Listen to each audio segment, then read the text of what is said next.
దేవుని పరిశుద్ధమైన నామానికి స్తోత్రాలు. మీ అందరికీ నా యొక్క హృదయపూర్వక వందనాలు తెలియజేస్తూ ఉన్నాను. ఈరోజు వర్తమానాన్ని జాగ్రత్తగా కొద్ది నిమిషాలు పరిశీలన చేద్దాం.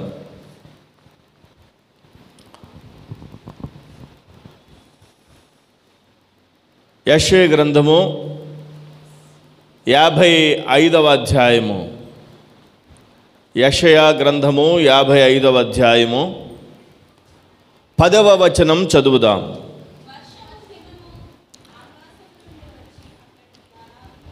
వర్షమును హిమమును ఆకాశము నుండి వచ్చి అక్కడికి ఎలాగూ మరలక భూమిని తడిపి విత్తువానికి విత్తనమును భుజించువానికి ఆహారమును కలుగుటకై అది చిగిర్చి వర్ధిల్లునట్లు చేయునో అలాగే నా నోట నుండి వచ్చు వచనము ఉండును. దేవునికి మహిమ కలుగునుగాక. వాక్య భాగంలో మనం పరిశీలన చేసినప్పుడు యెషయా గ్రంథం 55వ అధ్యాయం 10వ వచనం చదువుకున్నాము. వర్షమును హిమమును ఆకాశము నుండి వచ్చి అక్కడకు ఎలాగూ మరలక భూమిని తడిపి విత్తువానికి విత్తనమును భుజించువానికి ఆహారమును కలుగుటకై అది చిగిర్చి వర్ధిల్లునట్లు చేయునో అలాగే నా నోట నుండి వచ్చు వచనము ఉండును. ప్రభు అయినటువంటి దేవుడు ప్రవక్త అయినటువంటి యెషయా ద్వారా పలుకుతున్నటువంటి మాట. నా నోటి మాట ఎలా ఉంటుందో చెప్తున్నాను వినండి అని చెప్తున్నాడు దేవాది దేవుడు. ఎలా ఉంటుందంట? వర్షమును హిమమును ఆకాశం నుండి వచ్చి అక్కడికి ఎలాగూ మరలక భూమిని తడుపుతుందో, ఆకాశం నుండి మేఘాల నుండి బయలుదేరిన వర్షం సగం దూరం వచ్చి వెనక్కి వెళ్ళిపోద్దా? క్రింద ఫంక్షన్ చేసుకుంటున్నారు కదా, క్రింద ఏదో ఒక ఇంపార్టెంట్ కార్యక్రమం చేసుకుంటున్నారు కదా అని చెప్పి వెనక్కి వెళ్ళిపోతుందా? వెనక్కి మరలక భూమిని బయలుదేరినటువంటి వర్షం, ప్రారంభమైన వర్షం, కురవడానికి సిద్ధమైనటువంటి వర్షం భూమిని ఎలా తడుపుతుందో, ఆ తడపడం వల్ల విత్తనానికి తర్వాత ఆ యొక్క పంటకి ఉపయోగపడి భోజనం చేసేవారికి ఆహారం ఎలా వస్తుందో అలాగే నా నోట నుండి వచ్చే వచనం, నా నోట నుండి వచ్చే మాట కూడా ఏమవుతుందంటే వెనక్కి మరలకుండా భూమిని తడిపినట్టుగా ఆ వచనం ఉంటుంది అని చెప్పాడు. నిష్ఫలముగా నా యుద్ధకు మరలక, నిష్ఫలముగా నా యుద్ధకు మరలక అది నాకు అనుకూలమైన దానిని నెరవేర్చును. దేని గురించి చెప్తున్నాడు ఈ మాట? దేవుని యొక్క మాట గురించి చెప్తున్నాడు. వినిపిస్తుందా? జాగ్రత్తగా వినాలి. ప్రభు అయినటువంటి దేవుని యొక్క వాక్యం, మాట కొరకు చెప్తున్నటువంటి వచనాలు ఇవి.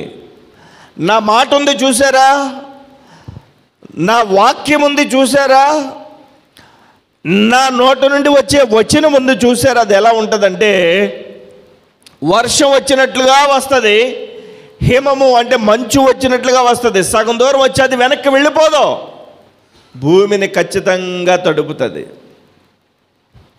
నా మాట అలాంటిది. ఈరోజు వర్షాలు మెండుగా కురవాలని రైతులందరూ కూడా ఆశిస్తున్నారు. అవునండి, చక్కగా పంటలన్నీ కూడా చక్కగా పండాలని, భూమి తడవాలని మొన్నటి వరకు భూమి నెరలు తీసేసింది. బయటికి 9 దాటితే 10 దాటితే వెళ్ళలేని పరిస్థితి. భూమి చల్లబడ్డాక, భూమి తడిచాక కాస్తంత ప్రాణం తెప్పరిల్లింది.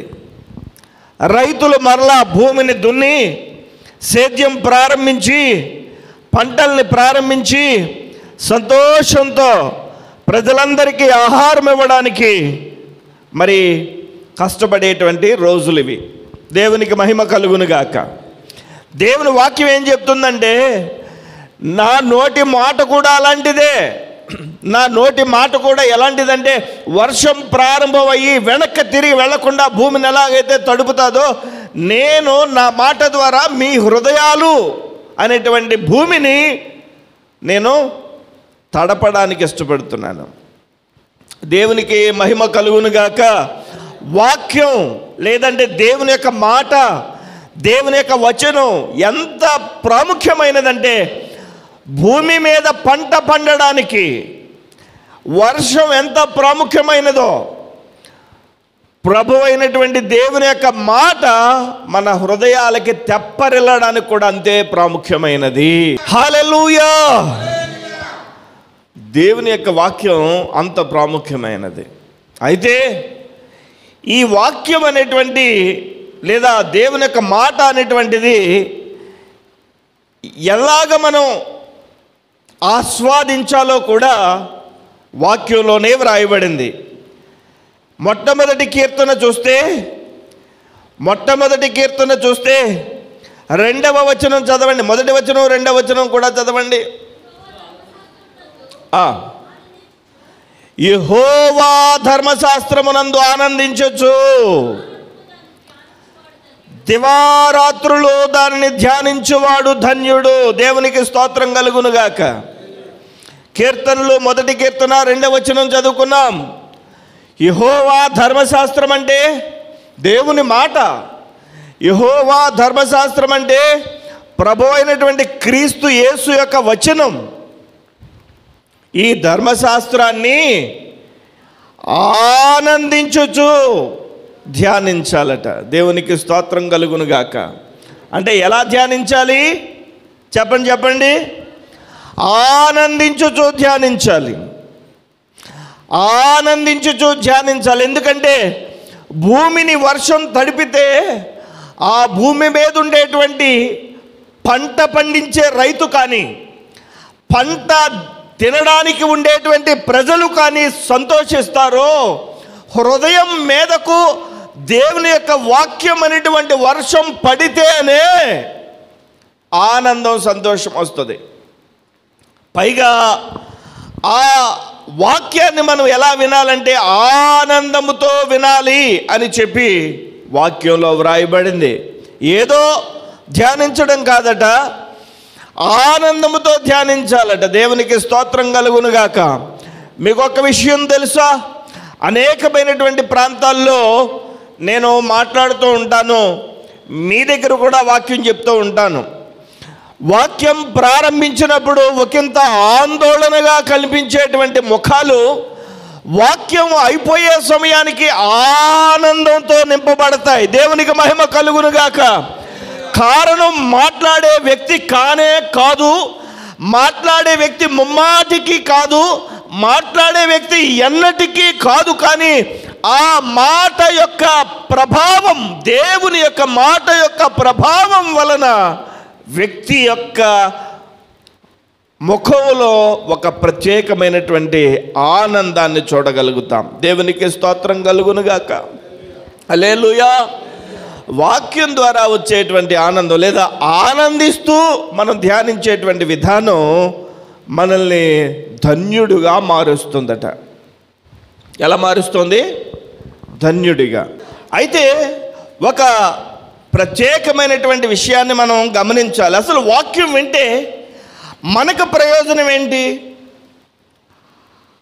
ఆనందించేటువంటి ముఖాలు, ఆనందించేటువంటి హృదయాలు వాక్యం ద్వారా పొందుకోగలుగుతాం, మంచిది. ఆందోళన, ఒత్తిడి మరిచిపోతాం వాక్యం ద్వారా. దేవునికి స్తోత్రం కలుగునుగాక. సరే, ఒక ప్రాముఖ్యమైనటువంటి విషయం, వాక్యం ద్వారా సంఘమునకు లేదా విశ్వాసికి ఎలాంటి మేలు కలుగుద్ది అనేది ఈరోజు ఒకంత పరిశీలన చేద్దాం. అపోస్తులుడైనటువంటి పౌలు తెస్సలోనికీయులకు రాసినటువంటి మొట్టమొదటి పత్రిక 2వ అధ్యాయము, అపోస్తలుడైనటువంటి పౌలు తెస్సలోనికి రాసినటువంటి మొదటి పత్రిక 2వ అధ్యాయము 13వ వచనం చదువుదాం. ఆ హేతువు చేతను మీరు దేవుని గూర్చిన వర్తమాన వాక్యము మా వలన అంగీకరించినప్పుడు మనుష్యుల వాక్యమని ఎంచక అది నిజముగా ఉన్నట్టు దేవుని వాక్యమని దానిని అంగీకరించితిరి గనుక మేమును మానక దేవునికి కృతజ్ఞతాస్తుతులు చెల్లించుచున్నాము. ఆ వాక్యమే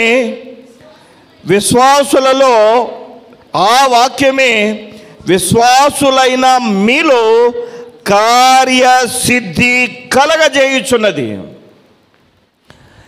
ఏమని తెస్సలోనికీయులకు నమ్మారట? దేవుని వర్తమానాన్ని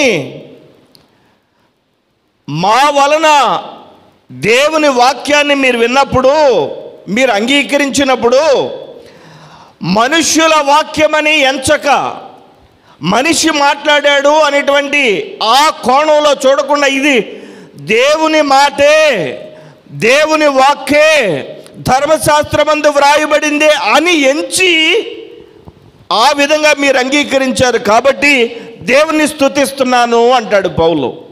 దేవునికి స్తోత్రం కలుగునుగాక. హల్లెలూయా. నిలబడినటువంటి వ్యక్తి, పుల్పిట్ దగ్గర నిలబడినటువంటి వ్యక్తి దేవుని యొక్క వాక్యాన్ని బోధిస్తున్నప్పుడు అది వాక్యంగానే రిసీవ్ చేసుకోవాలి, వాక్యంగానే అంగీకరించాలి. అలా అంగీకరిస్తున్నారు కాబట్టి నేను కృతజ్ఞతాస్తుతులు చెల్లిస్తున్నాను అని అంటాడు పౌలు. ఆమేన్. మనుషులు మాట్లాడుతున్నారు అని అనుకోలేదట, దేవుడే మాట్లాడుతున్నాడు అని ఎంచుకున్నారట. ఈరోజు మన యొక్క వర్తమాన అంశం ఏంటి చెప్పండి? దేవుని యొక్క మాట, వాక్యం అనే అంశం. దేవునికి స్తోత్రం కలుగునుగాక. చెప్పండి ఏంటి? దేవుని యొక్క వర్తమానం, లేదంటే దేవుని యొక్క వాక్యం, దేవుని యొక్క మాట అనేటువంటి వర్తమానాన్ని మనం వింటున్నాం. అయితే ఇలాగా మనం ఎంచుకోవాలి. ఎలాగా? ఈ మాట లేదా ఈ వాక్యం మనిషి మాట్లాడడం లేదు. మనకి తెలిసినటువంటి పాస్టర్ గారు మాట కాదు ఇది. పాస్టర్ గారిని నిలబెట్టుకుని దేవుడే తన యొక్క వాక్కుని ధర్మశాస్త్రం నుండి తన యొక్క పనిమట్టుగా నిలబెట్టుకుని మాట్లాడుతున్నారు అని ఎంచారట ఆ యొక్క తెస్సలోనికీయులు. అందుకనే దేవుణ్ణి స్తుతిస్తున్నాడు. దయచేసి గమనించాలి, ఈ వచన భాగాలు దేవుని మాట అయి ఉన్నదని పదే పదే పదే పదే నేను మీ ముందు దేవుని యొక్క సేవకునిగా నిలబడి చెప్తున్నాను. సేవకుడు మాట్లాడింది కాదు, మనిషి మాట్లాడింది కాదు, దేవుడే తన యొక్క సేవకుని ద్వారా ధర్మశాస్త్రమందు వ్రాయబడినటువంటి వచనాలను చూపిస్తూ బోధించాలి. బోధిస్తూ ఉంటాడు. బోధిస్తున్నప్పుడు గమనిస్తూ ఉండాలి. దేవునికి మహిమ కలుగును గాక. చూడండి, అపోస్తలుడైనటువంటి పౌలు ఫిలిప్పీయులకు రాసినటువంటి పత్రికలో వ్రాయబడినటువంటి ఒక వచనాన్ని చదువుతా. అపోస్తలుడైన పౌలు ఫిలిప్పీయులకు రాసిన పత్రిక 2వ అధ్యాయము 16వ వచనం. అట్టి జనము మధ్యను మీరు జీవవాక్యమును చేత పట్టుకుని లోకమందు జ్యోతుల వలె కనబడుచున్నారు. దేవునికి స్తోత్రం కలుగునుగాక. హల్లెలూయా. ఎవరైతే దేవుని యొక్క వాక్యాన్ని కలిగి ఉంటారో, ఎవరైతే దేవుని యొక్క వాక్యాన్ని ధ్యానిస్తారో, ఎవరైతే దేవుని యొక్క వాక్యాన్ని మరి వింటారో అలాంటి వారట జ్యోతుల వలె ప్రకాశిస్తారట. జ్యోతుల వలె ప్రకాశిస్తారట ప్రజల మధ్యలో. దేవునికి స్తోత్రం కలుగునుగాక. అక్కడ వ్రాయబడింది జీవవాక్యమును చేత పట్టుకుని. అంటే చెప్పండి, జీవవాక్యము చేత పట్టుకుని అంటే ఇలాగనా కాదు. జీవవాక్యమును చేత పట్టుకుని అనంటే ఆ వాక్యమును విని, ఆ వాక్యమును మన హృదయంలో భద్రపరుచుకుని, ఆ వాక్యమును బట్టి మనం మన యొక్క విశ్వాసమును కలిగి ఉండడం. దేవునికి స్తోత్రం కలుగునుగాక. ఆ వాక్యమునకు అనుగుణంగా దేవుని యొక్క నామాన్ని మహిమపరచడం. జ్యోతుల వలె కనబడుచున్నారు, అందువలన నేను వ్యర్థముగా పరిగెత్తలేదనియు, నేను పడిన కష్టము నిష్ప్రయోజనము కాలేదనియు, క్రీస్తు దినమున నాకు అతిశయ కారణము కలుగును అని అంటాడు. దేవునికి స్తోత్రం కలుగును గాక. దేవుని యొక్క వాక్యాన్ని కలిగి ఉన్నవారు, దేవుని యొక్క వాక్యాన్ని కలిగి ఉన్నవారు జ్యోతుల వలె ఏం చేస్తారు? ప్రకాశిస్తారట. జ్యోతుల వలె ఈ అంధకార లోకంలో, ఈ యొక్క చీకటి లోకంలో, ఈ యొక్క చీకటి బ్రతుకులలో జ్యోతుల వలె వెలుగుగా ప్రకాశిస్తారు. వెలుగుగా ప్రకాశిస్తారు. ఎందుకంటే ప్రభు అయినటువంటి దేవుడు వెలుగై ఉన్నాడు. ఆయన ఏమై ఉన్నాడంటే, నేను వెలుగై ఉన్నాను. దేవునికి స్తోత్రం కలుగును గాక. మన ప్రభు అయినటువంటి దేవుడు వెలుగై ఉన్నాడు కాబట్టి వెలుగు చుండేటువంటి పరిస్థితి మనకిస్తాడు. ఎప్పుడు? వాక్యాన్ని మనం ఆనందిస్తూ ధ్యానించాలి.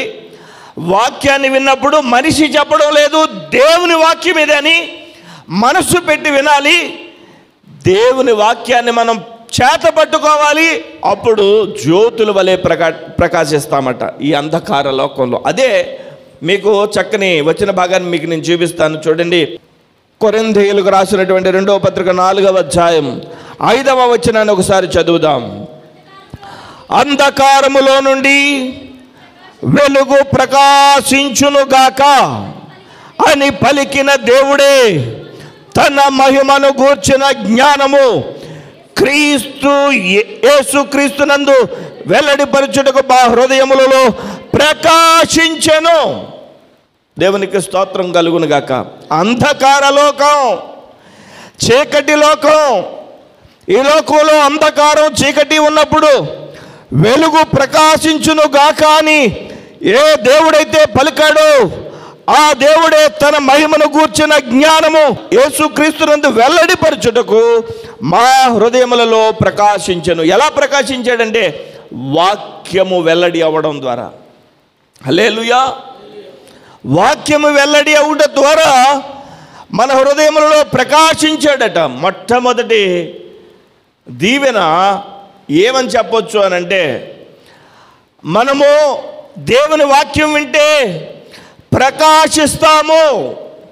మన హృదయాలలో, మన ముఖంలో, మన యొక్క బ్రతుకులలో ప్రకాశించేటువంటి అవకాశం ఉంటుంది. దేవునికి స్తోత్రం కలుగునుగాక. చీకటి అంధకార లోకంలో ప్రకాశించును అని చెప్పి వ్రాయబడింది. మా హృదయములలో ప్రకాశించెను అని చెప్పి వ్రాయబడింది. దేని ద్వారా? వాక్యం ద్వారా. హల్లెలూయా. వాక్యము ఎందుకు మనకు అవసరం అని అంటే, వాక్యము వర్షం వలె ప్రారంభమై వెనుతిరిగి వెళ్ళిపోకుండా భూమిని ఎలా తడుపుద్దో అలా మన హృదయాల్ని తడుపుతుంది.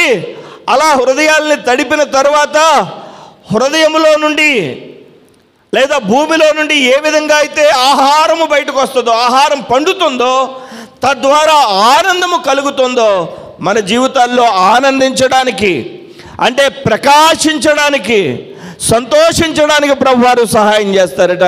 దేని ద్వారా అంటే చెప్పండి? వాక్యం ద్వారా. మీకు ఒక విషయం తెలుసా? ఈరోజు కౌన్సిలర్సు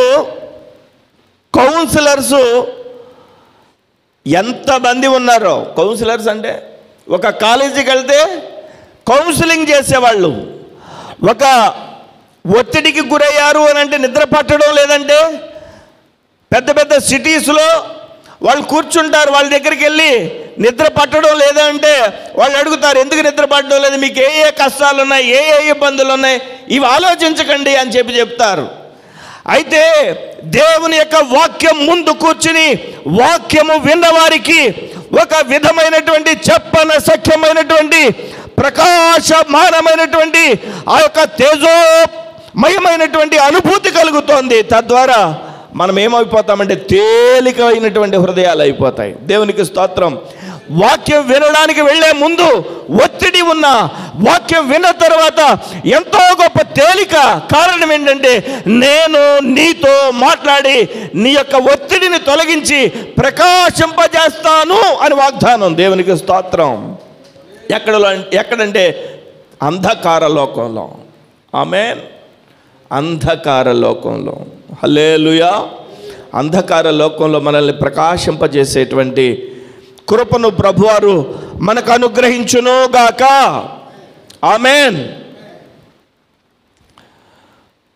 వాక్యం చెప్పడానికి మీకు తెలుసు, వెళ్ళేటప్పుడు ముఖాలు, అందరి ముఖాలు మామూలుగా సహజంగా చూస్తాం కదా. మీరైతే నా ముఖాన్ని చూస్తారు, నేనైతే మీ అందరి ముఖాలను చూస్తాను కదా. కొద్దిగా చిట్లించి ఒక 100 మందిలో ఒక 50 మంది చిట్లించి పెట్టారనుకోండి, ఏం చేస్తాం? సహజంగా దేవునికి స్తోత్రం, ముగింపు ప్రార్థన చేసుకుందాం అంటాం. హల్లెలూయా. అర్థమైపోద్ది. ఎప్పుడైతే వాక్యం ఆనందంతో వింటున్నారో, రిసీవ్ చేసుకుంటున్నారో గమనించేటువంటి పరిస్థితి ఇక్కడ ఉన్నప్పుడు, ఆ వాక్యాన్ని దేవుని యొక్క ఆత్మ ద్వారా నడిపించబడుతుంది అని గమనించి వాక్యాన్ని సేవకుడు, రైతు విత్తుతాడు. హల్లెలూయా, హల్లెలూయా. అప్పుడు తేలికైనటువంటి, ప్రకాశించేటువంటి, ఆనందించేటువంటి హృదయాలతో ఆ యొక్క విశ్వాసులు గృహాలకి వెళ్తారు. ఆమేన్. హల్లెలూయా. ఈరోజు గమనించాలి, ప్రకాశించేటువంటి మనసు, ప్రకాశించేటువంటి హృదయం, ప్రకాశించేటువంటి ముఖం. దేవునికి స్తోత్రం కలుగును గాక. ముఖం సంతోషంగా, ఆనందంగా, ప్రకాశవంతంతో మనం కలిగి ఉండడం ఎంత దీవెనండి. అది ఎంత దీవెన. ఎప్పుడు చెప్పండి, చిచ్చిబుడ్లా ముఖం పెట్టామనుకోండి, మనతో మాట్లాడేవాళ్ళు మాట్లాడరు. ఎప్పుడు సరే, సహజం. మనిషి అన్న తర్వాత ఒకంత టెన్షన్ పడతాడు, ఒకంత కష్టం వస్తుంది. ఆ పర్టికులర్ ఆ టైంలో ఒకవేళ ముఖ కవళికలు కాస్తంత ఇబ్బందిగా ఉన్నా, ఎక్కువ శాతం ఆయన చూసినప్పుడు లేకపోతే ఆమెను చూసినప్పుడు సంతోషంతో పలకరిస్తారు, సంతోషంతో మాట్లాడతారు అనే ఆ ఆలోచన కలిగించడానికి కారణం దేవుని యొక్క వాక్యం అని చెప్తున్నాడు ఇక్కడ పౌలు. దేవునికి స్తోత్రం కలుగును గాక. హల్లెలూయా, హల్లెలూయా. మనం ఎంత ఒత్తిడిలో ఉన్నా, ఎంత ఇబ్బందిలో ఉన్నా, మన యొక్క హృదయం కానీ, మన యొక్క ముఖం కానీ సంతోషంతో ప్రకాశించేటట్లుగా ప్రభు సహాయం చేయనుగాక. హల్లెలూయా. దేవాది దేవుడు మోషేని నీతో మాట్లాడాలి, నా దగ్గరికి రానన్నాడు సీనాయి కొండ మీదకి. మోషే 40 రోజుల పాటు దేవునితో మాట్లాడాడు. కాదు 40 రోజుల పాటు దేవుని మాటలు మోషే విన్నాడు. 40 రోజులు మాట్లాడిన తర్వాత మోషే ఆ యొక్క రాతి పలకలను తీసుకుని క్రిందకి దిగి వచ్చేటప్పుడు తన యొక్క స్వజనులు, తన యొక్క ప్రజలు మోషే యొక్క ముఖాన్ని చూడలేకపోయారట. వాక్యంలో వ్రాయబడింది. కారణం ఏంటంటే చెప్పండి, మోషే దేవునితో మాట్లాడాడు, దేవుని మాటలు 40 రోజులు విన్నాడు. నేనేమంటున్నానంటే ఇక్కడ మనం దేవుని యొక్క మాటలు వింటే, మనం దేవుని యొక్క మాటలు కనుక ఆలకిస్తే, ఆనందంతో మనం వింటే, ఆ మాటల వలన, దేవుని మాటల వలన మన యొక్క పరిస్థితి, మోషేతో మాట్లాడినటువంటి దేవుడు ఏ విధంగా సహాయం చేశాడో ఆ విధంగా మన యొక్క ముఖంలో కానీ, లేదా మన యొక్క జీవితంలో కానీ, మన హృదయంలో కానీ దేవుని యొక్క ప్రకాశము నిలిచి ఉండునుగాక. ఈ యొక్క అంధకార లోకంలో ప్రకాశించేటువంటి స్థితి కలిగి ఉండునుగాక. మన యొక్క కుటుంబాల్లో ఉండేటువంటి అంధకారాన్ని అంతటినీ తొలగించడానికి మన ద్వారా దేవుడు ప్రకాశింపజేయునుగాక. ప్రకాశమానంగా, సంతోషంగా మన యొక్క హృదయం, మన యొక్క ముఖాలు ఉండడానికి కారణం ఏంటో చెప్పండి, దేవుని యొక్క వాక్యం, నా మాట అని చెప్పి ప్రభు అయినటువంటి దేవాది దేవుడు మాట్లాడుతున్నాడు. వాక్యాన్ని ఇంకా చూద్దాం. కీర్తనల గ్రంథం 119వ కీర్తన అతి పెద్ద అధ్యాయం అదే. 119వ కీర్తనలో వ్రాయబడినటువంటి 130వ వచనం. 119, 130.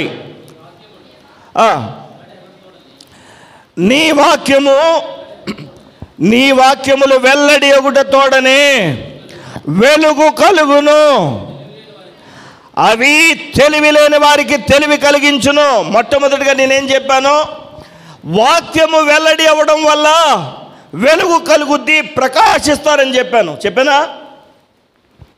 హల్లెలూయా. వాక్యము వెల్లడి అవ్వడం వలన ఏం కలుగుద్ది? మీకు ఫోన్ ఉందా? ఫోన్కి ఛార్జింగ్ పెడతారా? ఎంతసేపు వస్తుంది ఛార్జింగ్? ఒక రోజు వస్తుంది, లేకపోతే 2 రోజులు వస్తుంది.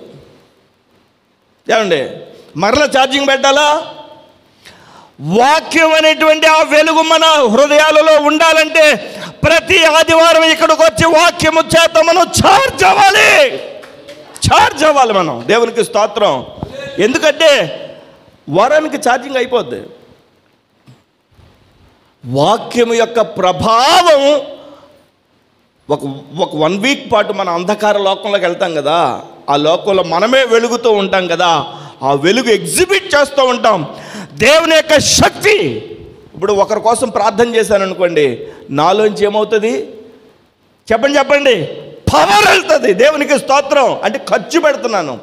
దేవుని యొక్క వాక్యం చెప్పాను అనుకోండి, నాలో నుండి ఏమవుతుంది? దేవుని యొక్క పవర్ వెళ్తుంది. అంటే ఖర్చు అవుతుంది. నిక్షిప్తమై ఉన్నటువంటి ఆ యొక్క శక్తిలో నుండి ఖర్చు పెడుతున్నాం. హల్లెలూయా. మరలా ఛార్జ్ అవ్వాలి కదా. వాక్యం చేత మనం ఏం అవ్వాలంటే చెప్పండి, ఛార్జ్ అవ్వాలి.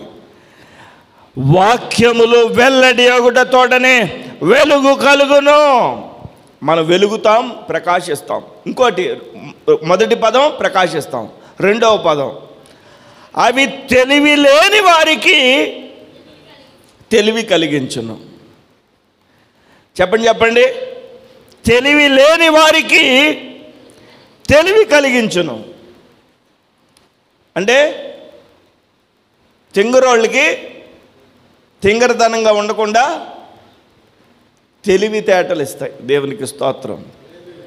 పిల్లలకి వారి చదువుల్లో తెలివితేటలు కావాలి. అవునండి. వంట వండే వాళ్ళకి వంటలో తెలివితేటలు కావాలి. వ్యవసాయం చేసే వాళ్ళకి వ్యవసాయంలో తెలివితేటలు కావాలి. డ్రైవింగ్ చేసే వాళ్ళకి డ్రైవింగ్లో తెలివితేటలు కావాలి. వాక్యం చెప్పే వాళ్ళకి వాక్యంలో తెలివి, దేవుని యొక్క తెలివి, దేవుని యొక్క జ్ఞానం మనం కలిగి ఉండడానికి వాక్యం అనేటువంటి ఆ యొక్క వర్తమానం అవసరం. దేవునికి స్తోత్రం కలుగునుగాక. తెలివి లేని వారికి తెలివి కలిగించును. హల్లెలూయా. కాబట్టి ఆ తెలివితేటలు మనం కలిగి ఉండడానికి ప్రభు యొక్క సహాయాన్ని మనం అడగాలి. ఇంకో మాట కూడా నేను మీకు చూపిస్తాను. చూడండి, ఇదే 119వ కీర్తన 169వ వచనం.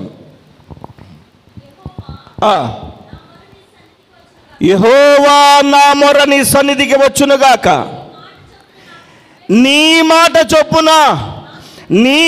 చొప్పున నాకు వివేకము ఇమ్ము. అంటే దేవుని యొక్క వాక్యం ద్వారా ఏమొస్తుంది? తెలివి, వివేకం, జ్ఞానం వస్తుంది. హల్లెలూయా. అవునా? దేవుని యొక్క వాక్యం వింటే తెలివి, దేవుని యొక్క వాక్యం ద్వారా వివేకము, దేవుని యొక్క వాక్యం ద్వారా జ్ఞానం కలుగుతాయి. ప్రతి ఒక్కళ్ళకి ఈ తెలివి, ఈ వివేకం, ఈ జ్ఞానం. మనమే అంటాం, ఆడు తింగర బుచ్చిగాడండి అని ఉంటాం కదా, పిల్లల గురించి కానీ లేకపోతే ఎవరి గురించి అన్నా.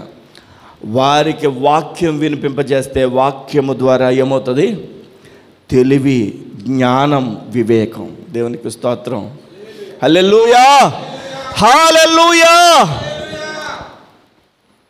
వాక్యంలో ఉంది,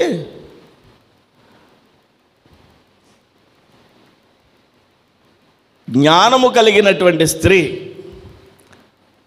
తన ఇంటిని కట్టుకుంటుంది. జ్ఞానం లేనటువంటి స్త్రీ ఏమవుతుంది? ఏం చేస్తుంది? ఇల్లుని ఓడబెరికేస్తుంది. అంటే ఒక స్త్రీకి జ్ఞానం కలిగి ఉండాలనుకోండి ఏం కావాలి? వాక్యం వినాలి. అప్పుడు మగవాళ్ళు ఏమనుకుంటున్నారంటే, అబ్బబ్బలే చెప్పారండి, వాళ్ళకి చెప్పారు, మాకేం చెప్పలేదు అని సహజంగా సంతోషిస్తారు. ఇల్లు నిలబెట్టాలంటే స్త్రీయే నిలబెట్టాలి, మాదేమి తప్పులేదు అన్నట్టుగా. స్త్రీ దేవుని యొక్క వాక్యం ద్వారా స్త్రీ దేవుని యొక్క వాక్యం విని జ్ఞానము కలిగి ఇల్లు కట్టాలి, ఇల్లు నిలబెట్టాలి, పడిపోకుండా కాపాడాలి అన్నమాట వాస్తవమే. అయితే దేవుడు మగాడికి కూడా ఒక బాధ్యత ఇచ్చాడు. చూద్దామా దేవుని యొక్క వాక్యంలో? చూడండి, పేతురు రాసినటువంటి మొదటి పత్రిక 3వ అధ్యాయం 7వ వచనం. పేతురు రాసినటువంటి మొదటి పత్రిక 3వ అధ్యాయం 7వ వచనం. అటువలనే పురుషులారా, వినండి, ఇప్పుడు వినండి మీరు. అటువలనే పురుషులారా, జీవమును కృపావరములో మీ భార్యలు మీతో పాలువారై ఉన్నారని ఎరిగి ఎక్కువ బలహీనమైన ఘటమని భార్యను సన్మానించి మీ ప్రార్థనలకు అభ్యంతరము కలగకుండునట్లు, దేని చొప్పున?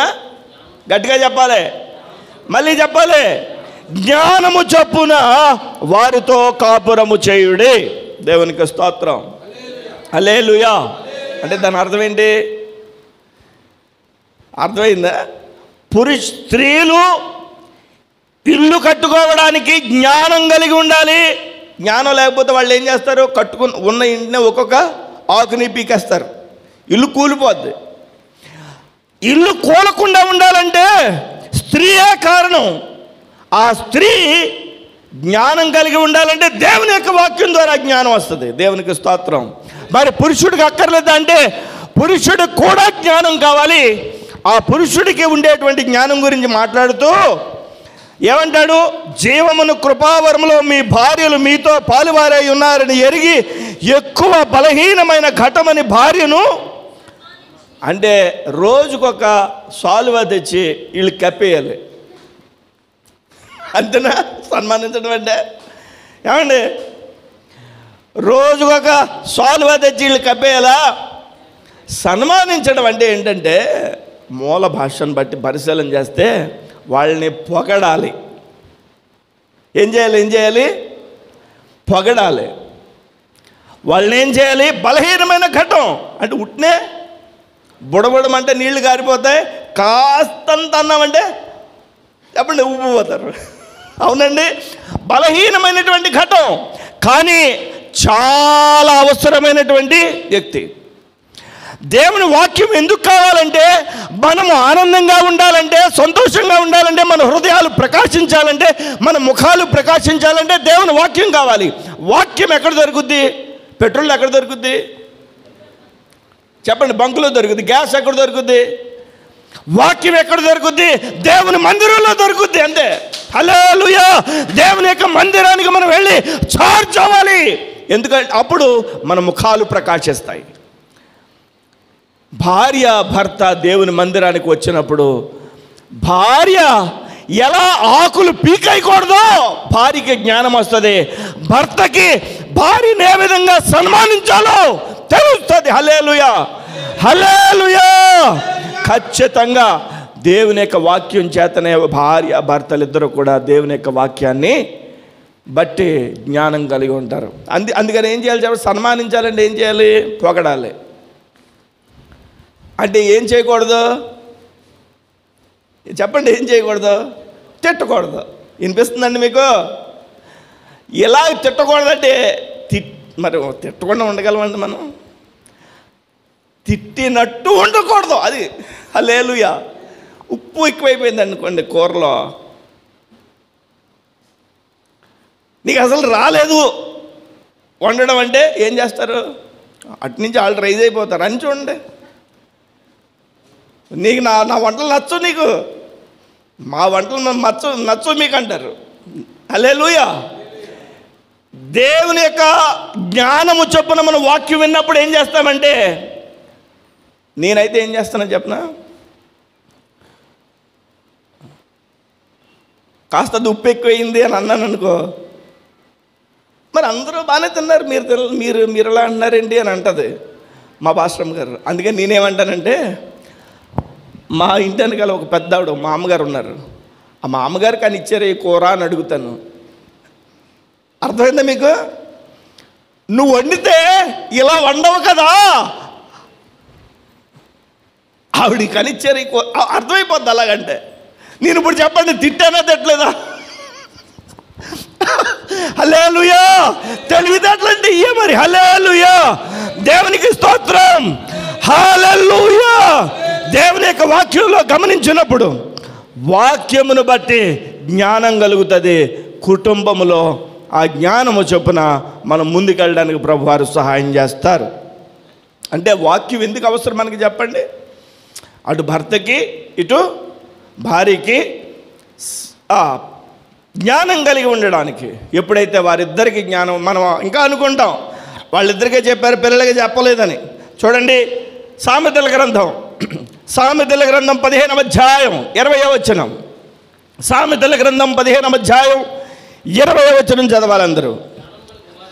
జ్ఞానము గల కుమారుడు తండ్రిని సంతోషపెట్టును. దేవునికి స్తోత్రం. బుద్ధిహీనుడు తన తల్లిని తిరస్కరించును. జ్ఞానం కలిగిన కుమారుడు, ఏం కలిగిన కుమారుడు? జ్ఞానం కలిగిన స్త్రీ ఇంటిని చక్కబెడుతుంది. అంతేనండి. జ్ఞానం కలిగిన పురుషుడు భార్యను సన్మానించి ప్రేమిస్తాడు. హల్లెలూయా! హల్లెలూయా! మీరు ఎప్పుడైనా పొగుడుతున్నారండి? మీరు మామూలుగా మనలో అన్నమాట. మీరు ఎప్పుడైనా మీ స్త్రీమతిని నువ్వు బాగా వండుతావు, నువ్వు వండినట్టు ఎవరు వండరని ఎప్పుడైనా చెప్పారా? చెప్పకపోతే ఎప్పుడు చెప్తారు? హల్లెలూయా! మీ అందరి ముందు చెప్తున్నాను పాస్టరమ్మ గారికి, బాగా వండుతారు. దేవునికి స్తోత్రం. సరే, పురుషుడే కాదు స్త్రీ కూడా జ్ఞానం కలిగి ఉండాలి. పురుషుడు స్త్రీయే కాదు పిల్లలు కూడా చెప్పండి జ్ఞానం కలిగి ఉండాలి. దేవునికి మహిమ కలుగును గాక. పిల్లలు తండ్రిని సంతోషపెడతారు, తల్లిని ఏం చేస్తారు? తల్లిని బుద్ధిహీనంగా ఉంటే తిరస్కరిస్తారట. తండ్రిని సంతోషపెట్టాలి, తల్లిని ఆనందింపచేయాలి. దేవునికి స్తోత్రం కలుగును గాక. ఈరోజు గమనించాల్సింది ఏంటంటే, జ్ఞానము మనకు కలగడానికి, తెలివితేటలు మనకు కలగడానికి, వివేకం మనకు కలగడానికి దేని ద్వారా కలుగుతాయట? దేవుని యొక్క వాక్యం ద్వారా. ఆమేన్. హల్లెలూయా. మోషే అన్నాడు, ఇదంతా చెప్పేసిన తర్వాత నా వల్ల కాదయ్యా, నేను తెంగరోడిని, నాకు మాటలు రావు, నన్ను వదిలేసాయి బాబు, ఎవరన్నా చూసుకో అన్నాడు. దేవుడు అన్నాడు, నువ్వు రా, ముందు నీతో మాట్లాడతాను, నువ్వే కావాలి అన్నాడు. దేవునికి స్తోత్రం. హల్లెలూయా. ఈరోజు దేవుని యొక్క వాక్యం చేత మనం పోషించబడుతున్నాం. దేవుని యొక్క సన్నిధానంలో దేవుని యొక్క మాట చేత మనం ఆదరించబడుతున్నాం. ఆ మాట మనల్ని ఏం చేస్తుందంటే ప్రకాశింపజేస్తుంది. ఆ మాట మనల్ని ఏం చేస్తుందంటే జ్ఞానంతో, తెలివితేటలతో, వివేకంతో నింపుతుంది. ఆమె మరొక మాట కూడా నేను మీకు చదివి వినిపిస్తాను. ప్రకటన గ్రంథము 12వ అధ్యాయము, ప్రకటన గ్రంథము 12వ అధ్యాయము 11వ వచనం చదువుదాం. ప్రకటన గ్రంథము 12వ అధ్యాయము 11వ వచనం. వారు గొర్రె పిల్ల రక్తమును బట్టి తామిచ్చిన సాక్ష్యమును బట్టి వానిని జయించి ఉన్నారు గాని మరణము వరకు తమ ప్రాణములను ప్రేమించిన వారు కారు. దేవునికి స్తోత్రం కలుగును గాక. హల్లెలూయా, హల్లెలూయా. గొర్రె పిల్ల రక్తమును బట్టి తామిచ్చిన సాక్ష్యమును బట్టి వానిని జయించి ఉన్నారు అని చెప్పి వ్రాయబడింది. గొర్రెపిల్ల రక్తమును బట్టి, తామిచ్చిన సాక్ష్యమును బట్టి. ఇంగ్లీష్ వెర్షన్లో చూస్తే గొర్రెపిల్ల రక్తమును బట్టి, టెస్టిమనీని బట్టి, దేవుని యొక్క వాక్యమును బట్టి. దేవునికి స్తోత్రం కలుగును గాక. Hallelujah. Word of testimony, word of God. దేవుని యొక్క వాక్యం వలన ఏం చేస్తారట? జయిస్తారట. హల్లెలూయా. అదే చదవండి ఒకసారి, 12వ అధ్యాయం 11వ వచనం మరలా చదవండి. వారు గొర్రె పిల్ల రక్తమును బట్టి, తామిచ్చిన సాక్ష్యమును బట్టి. ఇంగ్లీష్ వెర్షన్లో చూసినప్పుడు వాక్యమును బట్టి వానిని జయించి ఉన్నారు. ఎవరిని? సాతాన్ని. ఇలా చూడండి. ఇప్పుడు అంటే మీకు ఎన్ని పాయింట్లు చెప్పాను? ఆనందించాలి, సంతోషించాలి, మన ముఖాలు మన హృదయాలు ప్రకాశించాలంటే వాక్యం వినాలి. తెలివితేటలో వివేకం జ్ఞానం కలిగి ఉండాలంటే వాక్యం వినాలి. మూడవదిగా సాతాన్ని జయించాలంటే వాక్యం వినాలి. దేవునికి స్తోత్రం. హల్లెలూయా. ప్రభు అయినటువంటి యేసుక్రీస్తుని సాతాను ఏం చేసిందంటే ఒక ఎత్తైనటువంటి కొండ మీదకి తీసుకెళ్ళి, ఇదిగో నువ్వు నాకు మొక్కు, ఇదంతా నేను నీకు ఇచ్చేస్తాను అని అంది. అప్పుడు ప్రభు అయినటువంటి దేవుడు ఏం చెప్పాడు చూడండి. వాక్యాన్ని ఒకసారి పరిశీలించేద్దామా? మత్తయి సువార్త 4వ అధ్యాయం 1వ వచనం నుంచి. అప్పుడు యేసు అపవాది చేత శోధించబడుటకు ఆత్మ వలన అరణ్యమునకు కొనిపోబడిన. ఎవరి చేత? అపవాది చేత, అంటే సాతాను చేత. ఎవరు శోధించబడ్డానికి? ప్రభువైన యేసు.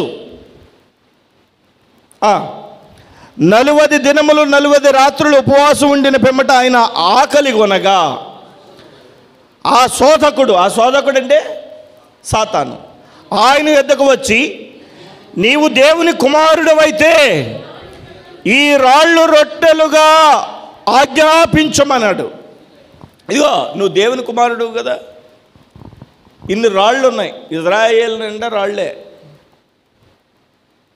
ఇజ్రాయేలు నిండా రాళ్లే, కొండలే. కానీ ఇజ్రాయేలు రైతులు దగ్గర నుంచి భారతదేశ రైతులు కూడా నేర్చుకుంటున్నారు. పంట అలా పండిస్తున్నారు. టమాటా ఎంత పండిస్తారో తెలుసా? వాళ్ళు ఇంత టమాటా పండిస్తారు. మీరు ఎప్పుడైనా చూసారా కనీసం ఇంత టమాటానే? ఇంత టమాటా ఉంటుంది. వాళ్ళు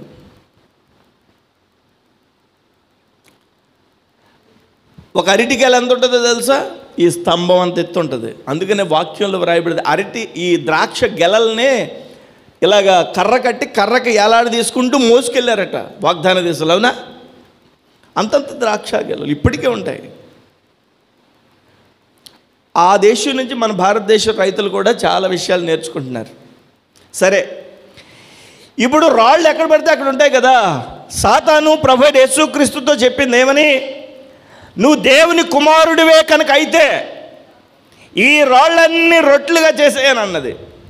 అప్పుడు ఏమనాలి యేసయ్యా? నేను దేవుని కుమారుడిని, రాళ్ళన్నీ రొట్టెలుగా చేసేయాలా? పక్క చేసి పడేస్తాను అని చెప్పి చేసేయాలా? అలా చేయలేదు యేసయ్య.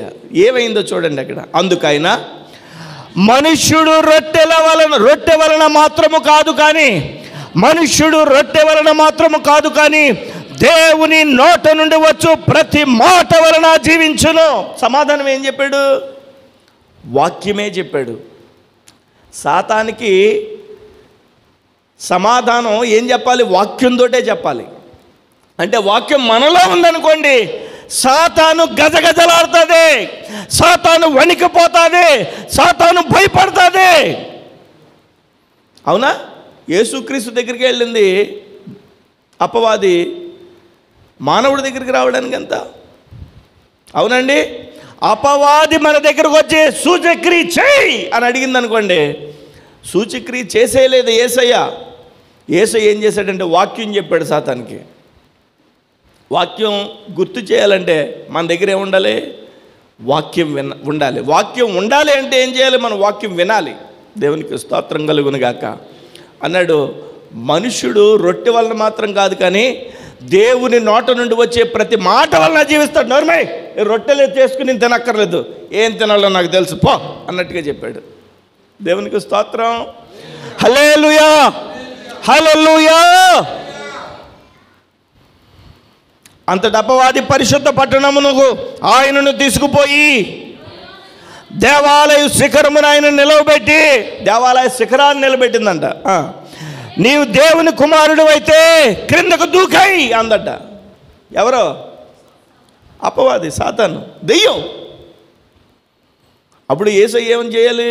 కిందకి జంపు చేసి, చూసావా నేను దేవుని కుమారుణ్ణి అని చెప్తాడేమో అనుకుంది. కానీ యేసయ్య అలా చేయలేదు. ఏం చెప్పాడు ఆయన? ఆయన నిన్ను గూర్చి తన దూతలకు ఆజ్ఞాపించును, నీ పాదం ఎప్పుడైనను రాతికి తగలకుండా వారు నిన్ను చేతులతో ఎత్తుకుందురు అని వ్రాయబడి ఉన్నది అని చెప్పాడు. వాక్యం చెప్పాడు, వాక్యం చెప్పాడు. వాక్యం కనుక ఉంటే సాతాను ఏం చేస్తుంది? భయపడిపోద్ది. అందుకనే మనలో వాక్యం మాట మాటకి వాక్యం వినాలి. వాక్యం వింటే సాతాను మన దగ్గరికి రాదు. ఇంకొక ప్రశ్న వేసింది. 7వ వచనం, ప్రభు అయినా నీ దేవుని నీవు అని వ్రాయబడింది అని చెప్పి, అందుకు యేసు ప్రభు అయిన నీ దేవుని నీవు శోధింపవలదని మరి ఒక చోట వ్రాయబడి ఉన్నదని వారితో చెప్పాను.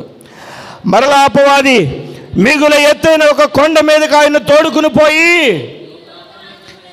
ఈ లోక రాజ్యాలన్నీ, ఇదిగో చూసావా, ఈ లోక రాజ్యాలన్నీ నేను నీకు ఇచ్చేస్తా,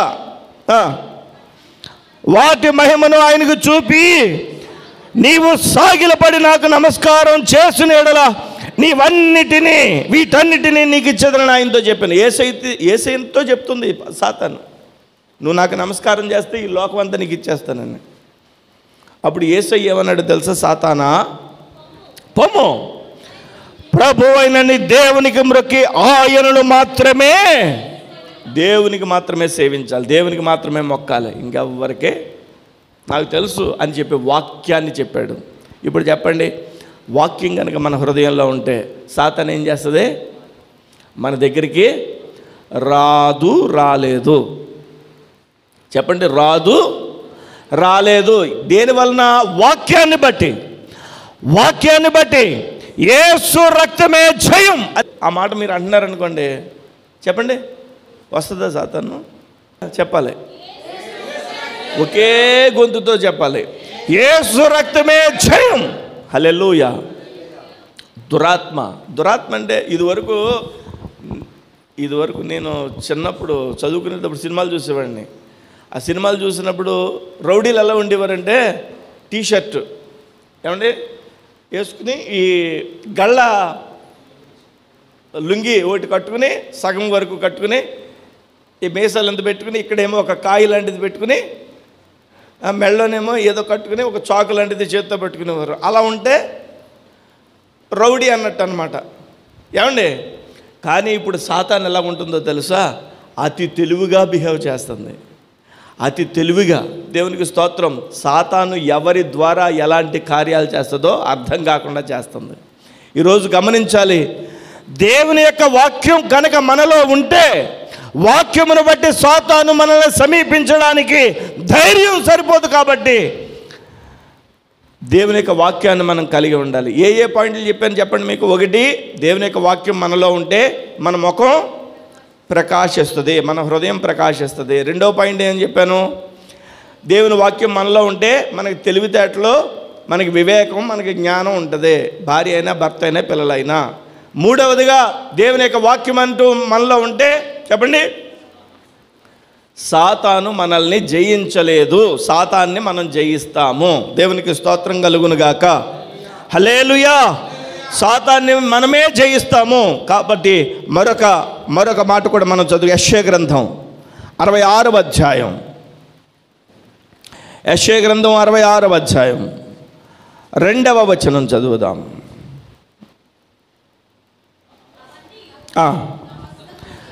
అవన్నీయు నా హస్తకృత్యములు అవి నా వలన కలిగినవి అని యెహోవా సెలవిచ్చుచున్నాడు. ఎవడు దీనుడై నలిగిన హృదయము గలవాడై, ఏ మాట? నా మాట అంటే ఎవరి మాట? ప్రభు అయిన దేవుని మాట విని వణుకుచుండును, వానినే నేను దృష్టించుచున్నాను. హల్లెలూయా. వాక్యం దీనుడై వినాలట.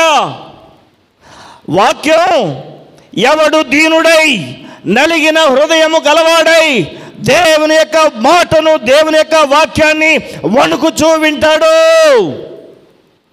వానిని నేను దృష్టిస్తాను అని అంటున్నాడు. దేవునికి స్తోత్రం.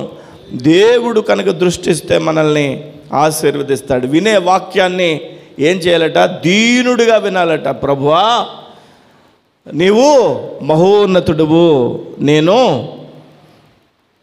కేవలము ఒక అపరాధిని అని చెప్పేటువంటి భావనతో దేవుని యొక్క సన్నిధిలో వాక్యం వినాలట. అలా విన్నప్పుడు దేవుడు మనల్ని దృష్టించి మనల్ని చూస్తాడట. ఎలా వినాలి?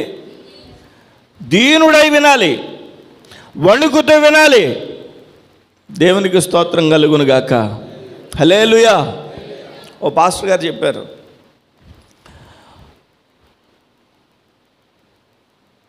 చర్చికి వస్తా వస్తా ఆటోలో ఏదో కాగితాలు పంచుతున్నారట. ఆటోలో ఏదో పేపర్లు పంచుతూ ఉంటారు కదా ఆటోలో. ఆ పంచుతున్నటువంటి పేపర్ తీసుకుని విన్నారా, బాగా వచ్చారట. వచ్చి ఆ పేపర్ తీసుకుని చదువుతానికి ప్రయత్నం చేస్తుంది, కానీ ఆవిడికి చదవడం రాదు. ఆ చదవడం రానటువంటి ఆ పేపర్ తీసుకుంది, మొత్తం మీద తీసుకొచ్చింది. వాక్యం చెప్తున్నప్పుడు, ఇదిగో వదినే, నేను వస్తున్నప్పుడు ఆటోలో ఏదో కాగితం ఇచ్చారు, ఈ పేపర్ ఏంటి, చదువు. ఈ పక్క ఆవిడ అంటుందంటే, ఇదిగో పాస్టర్ గారు మనల్నే చూస్తున్నారు వదినే, పాస్టర్ గారు మనల్నే చూస్తున్నారు, నువ్వు తర్వాత చదువుతాను చెప్పుతున్నాను, నీతో తర్వాత చదువుతున్నాను చెప్పుతున్నాను, విను అంటుంది. ఈవిడేం చేస్తుంది? పట్టించుకోవడం లేదు. వదినే చదువు వదిన. దాని మీద ఏముంది అనుకుంటున్నారు? గజ్జి, తామర, మహాభయంకరమైన దురద పోవడానికి జాలిం లోషన్ వాడండి అని అమ్ముకుంటున్నాడు. ఆ కాగితం తీసుకొచ్చి వదినే చదువు. వాక్యం వినేటప్పుడు దీనుడై దేవుని యొక్క వాక్యాన్ని వణుకుతూ వింటున్నప్పుడు, దేవుడే నాతో మాట్లాడుతున్నాడని గ్రహించినప్పుడు, దేవుని మాటని గుర్తించినప్పుడు దేవుడు సహాయం చేస్తాడు, ప్రకాశింపజేస్తాడు హృదయాన్ని. అంతేకాదు మనకి జ్ఞానం ఇస్తాడు, మనకి తెలివితేటలు ఇస్తాడు. అంతేకాదు సాతాను మీద మనకి జయమిస్తాడు. హల్లెలూయా, హల్లెలూయా, హల్లెలూయా. దేవుని యొక్క వాక్యాన్ని గమనించాలి. చూడండి, కీర్తనల గ్రంథం ముగిస్తున్నాను. ఇంకా కీర్తనల గ్రంథం 107వ కీర్తన 20వ వచనాన్ని చదువుదాం. తొందరగా తీయాలందరూ. కీర్తనల గ్రంథం 107 20వ వచనం. ఆయన తన వాక్కును పంపి వారిని బాగు చేసెను. హల్లెలూయా. ఆయన తన వాక్కును పంపి బాగు చేసెను. ప్రియమైనటువంటి దేవుని సంఘమా, ఆర్థికంగా కూలిపోయి, అనారోగ్యంగా కూలిపోయి, మానసికంగా కూలిపోయి, బ్రతుకుల్లో శిథిలమైపోయినటువంటి వ్యక్తుల యొక్క జీవితాన్ని బాగు చేయగలిగింది చెప్పండి దేవుని యొక్క మాట. బాగు చేసేది దేవుని యొక్క మాట, పాడు చేసేది లోకం, సాతాను. బాగు చేసేది దేవుని యొక్క మాట. నీకు నేనున్నాను అనే భరోసా కలిగించేది.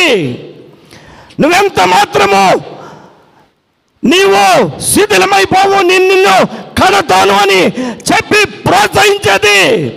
నువ్వెంత మాత్రము అనారోగ్యానికి గురి కావు అని చెప్పేది, నువ్వెంత మాత్రము ఓడిపోవు అని చెప్పేది. చెప్పండి, దేవుని యొక్క మాట. హల్లెలూయా, హల్లెలూయా. బాగు చేస్తుంది. ఒక డాక్టర్ గారి దగ్గరికి వెళ్ళారనుకోండి, ఇలా చూడండి, బాగా చూడండి, నా వైపు చూడండి. అమ్మా కూర్చో కూర్చో కూర్చో కూర్చో. ఏంటి నీకు? నడు నొప్పి, తలపడుతుందా? సరే, ఇదిగో ఈ మందులు వాడే అని అన్నదానికనే, అమ్మా రా తల్లి కూర్చో, మెడలో ఇది పెట్టుకుని ఇలా పెట్టి చూసి నడుం దగ్గర ఇలా చేయి పట్టుకుని, అమ్మా మీరు ఎక్కువ ఏమన్నా అంటే అలసిపోయి అంతగా ఏమన్నా మీరు ఎక్కడం కానీ దిగడం కానీ ఏమన్నా బరువు పనులు చేస్తారా, లేకపోతే మీరు ఏమన్నా అలసిపోయారా, ఒత్తిడికి గురయ్యారా? సరే అమ్మా, ఏం పర్వాలేదు, మందులు ఇస్తాను వాడండి. ఆవిడ ఏమండి ఏమన్నా పచ్చం చేయాలా? పచ్చం ఇచ్చం అక్కర్లేదు అని విసుకోకుండా, అమ్మా ఇష్టం వచ్చిందల్లా తిన్నానా, నీకేం పర్లేదు, మందులు తగ్గిపోతాయి. ఇలా మాట్లాడితే ఆ పేషెంట్కి అక్కడే సగం జబ్బు తగ్గిపోద్ది. అవునా? ప్రభు అయిన దేవుని యొక్క వాక్కు ఎలాంటిదంటే, వచ్చినటువంటి పాడైపోయిన, శిథిలమైపోయిన, ఆ యొక్క పతనమైపోయిన కుటుంబాలను, వ్యక్తిగత జీవితాలను దేవుడు తట్టి తాకి పట్టుకుని ఆదరించి బాగు చేస్తాడు. హల్లెలూయా, హల్లెలూయా. దేవుని యొక్క సన్నిధి ఎలాంటిదంటే ఒక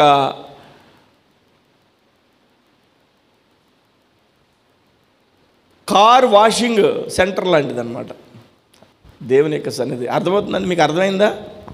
ఈ బురదలోని కారు బండి తిరిగేసింది అనుకోండి, ఒక వారం తిరిగిన తర్వాత ఏమవుద్ది? పాడైపోద్ది. దేవుని యొక్క మందిరానికి వస్తే సేవకుడు ఏం చేస్తాడంటే వాష్ చేసి పంపిస్తాడు. దేవునికి స్తోత్రం. బాగు చేస్తాడు. దేవునికి స్తోత్రం. పాడైన దానిని బాగు చేస్తాడు. మనందరం ఈ లోకంలో నాతో సహా మనందరం దేవుని యొక్క వాక్యం చేత ఆదరించబడతాం, వాక్యం చేత బలపరచబడతాం, బాగు చేయబడతాం, దీవించబడతాం. దేవునికి స్తోత్రం. హల్లెలూయా. వాక్యం ఎందుకు అవసరం చెప్పండి, నాకు గుర్తున్నాయా మీకు? ఏమేం పాయింట్లు చెప్పండి. ఒకటి, ఇలాగ అనుకుంటామనుకోండి, ఇలా అడుగుతామనుకుంటే రాసుకుందని కదా, సడన్గా అడిగితే మేమేం చెప్తాం? అసలు ఏదో వింటున్నాం కానీ. హల్లెలూయా. చెప్పండి. దేవుని యొక్క వాక్యం మనం వింటే ప్రకాశిస్తాం. దేవుని యొక్క వాక్యం మనం వింటే ఏమవుతుంది? తెలివితేటలు, వివేకం, జ్ఞానం కలిగి ఉంటాం. అంటే భర్తతో భార్య ఎలా మాట్లాడాలో తెలిసిపోద్ది. ఎప్పుడు కస్సుమంట లేచిపోతాడు, ఇప్పుడు మాట్లాడకూడదు, పలానప్పుడు మాట్లాడాలన్న జ్ఞానం వచ్చేస్తుంది. హల్లెలూయా. కూర దగ్గర కానీ ఇంకో దగ్గర కానీ భార్యని ఏమీ అనకూడదు, ఎలాగ అనకూడదో, బాధపడుతుందని ఎలాగ అనాలో తెలిసిపోతుంది, జ్ఞానం కలుగుతుంది. మూడవది, సాతాన్ని జయిస్తాం. నాలుగవది, దేవుని యొక్క వాక్యం కనుక మనం వింటే బాగు చేయబడతాం. దేవునికి స్తోత్రం కలుగును గాక. హల్లెలూయా. దేవుని యొక్క వాక్యమే కనుక మనం వింటే మనం బాగు చేయబడతాం. మరొక మాట చెప్పి నేను ముగిస్తాను.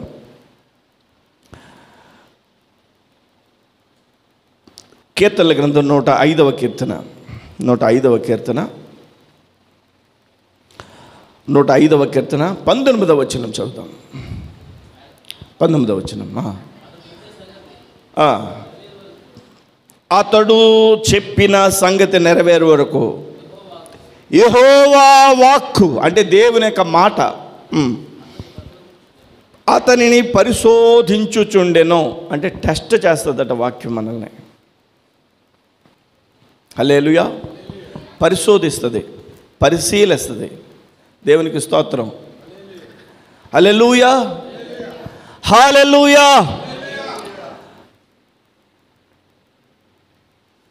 దేవుని వాక్యం ఏమనుందంటే ప్రార్థించిన వాటిని పొంది ఉన్నామని నమ్ముడి. అంతే కదా, అది వాక్యం. ఆ వాక్యాన్ని బట్టి నమ్ముతున్నాం ఏదో ఒక విషయంలో ప్రభు చేస్తాడని. పరిశోధిస్తుందట అది. ఆ వాక్యం మనల్ని ఏం చేస్తుంది? టెస్ట్ చేస్తుంది. పరిశీలిస్తుందట, మనల్ని పరిశోధిస్తుందట, మనల్ని టెస్ట్ చేస్తూ ఉంటుందట వాక్యం. వాక్యం అంటే ఎవరింతకే? యేసయ్యే. ఆయనే తన మహిమను విడిచిపెట్టి లోకానికి శరీరధారిగా వచ్చి ఆయనే వాక్యముగా ఇప్పుడున్నాడు. వాక్యం అంటే యేసయ్యే. దేవునికి స్తోత్రం కలుగును గాక. హల్లెలూయా. కాబట్టి వాక్యం చేత మనం ఆదరించబడాలి, బలపరచబడాలి, ప్రోత్సహించబడాలి, మనం ప్రకాశించాలి, తెలివితేటలు కలిగి ఉండాలి, అంటే జ్ఞానం కలిగి ఉండాలి, సాతాన్ని జయించాలి, బాగు చేయబడాలి. ఆ వాక్యం మనల్ని పరిశోధిస్తున్నప్పుడు, పరిశీలిస్తున్నప్పుడు, టెస్ట్ చేస్తున్నప్పుడు ఆ విశ్వాస పరీక్షలో మనం ఏం చేయాలంటే నెగ్గాలి. దేవునికి స్తోత్రం. హల్లెలూయా. విశ్వాస పరీక్షలు మనం ఏం చేయాలి? నెగ్గాలి. ప్రార్థన చేసుకుందాం, మోకరించండి. ప్రభువానికి స్తోత్రాలు. నీ వాక్యం మేము విన్నాము తండ్రి. ప్రభువానికి స్తోత్రాలు. నీ వాక్యం మేము ఆలకించాం. తెస్సలోనికీయులకు రాసినటువంటి పత్రికలో అపోస్తలుడైన పౌలు చెప్తాడు, ఒక మనుష్యుడు మాటలని నమ్మక, ఒక మనుష్యుడు మాటలని ఎంచక దేవుని మాట అని మీరు అంగీకరించారు కాబట్టి దేవునికి కృతజ్ఞతాస్తుతులు చెల్లిస్తున్నాను అంటాడు భక్తుడైనటువంటి పౌలు. వాక్యం మనిషి మాట కాదు, పాస్టర్ గారో, ఒక సేవకుడో, ఒక ప్రసంగికుడో మాట్లాడడం లేదు, కానీ అది దేవుని మాట అని గుర్తించాలి ముందు మనం. దేవుని యొక్క వాక్యం ఏం చెప్తుందంటే, వర్షము ఎలాగైతే ఆకాశము నుండి దిగివచ్చి వెనుకకు మళ్ళకుండా భూమిని తడుపుతుందో, అదేవిధంగా వాక్యము మనల్ని ఆశీర్వదించడానికి, వాక్యం మనల్ని హృదయం అనేటువంటి భూమి మీద వర్షం వలె కురుస్తోంది. ప్రయోజనం ఏంటి అని అడిగితే, వాక్యం వింటే మన ముఖాలు, మన హృదయాలు ప్రకాశిస్తాయి. వాక్యం వింటే మనము తెలివి, జ్ఞానం కలిగిన వారిగా ఉంటాం. వాక్యము వింటే మనము దేవుని యొక్క మహాకృపను బట్టి సాతాన్ని, శోధకుణ్ణి జయిస్తాం. దేవుని యొక్క వాక్యం వింటే బాగు చేయబడతాం. శిథిలమైపోయినటువంటి పరిస్థితి, ఇక పాడైపోయిన పరిస్థితి, ఇక ఓడిపోయిన పరిస్థితి, ఇక పనికిరాని పరిస్థితి నుండి దేవుడు బాగు చేస్తాడు. దేవుని యొక్క వాక్యం వింటే మనం దేవుని యొక్క సన్నిధిలో ఆయన యొక్క మహాకృపను బట్టి, ఆయన యొక్క దృష్టి మన మీద ఉన్నప్పుడు, దీనుడై వాక్యం వింటున్నప్పుడు ఆయన దృష్టి మన మీద ఉన్నప్పుడు పరిశీలిస్తాడు. వాక్యం మనల్ని పరిశోధిస్తుంది. ఆ విశ్వాస పరీక్షలో మనకు నెగ్గేటువంటి విశ్వాసాన్ని కూడా ప్రభవిస్తాడు. విత్తబడిన వాక్యం ఫలించినట్లుగా మన మధ్యలో ఉన్న దేవుని యొక్క వాక్యం ఫలించినట్లుగా మన మధ్యలో ఉన్న జోసెఫ్ గారు ప్రార్థన చేస్తారు. ఏకీపిద్దాం.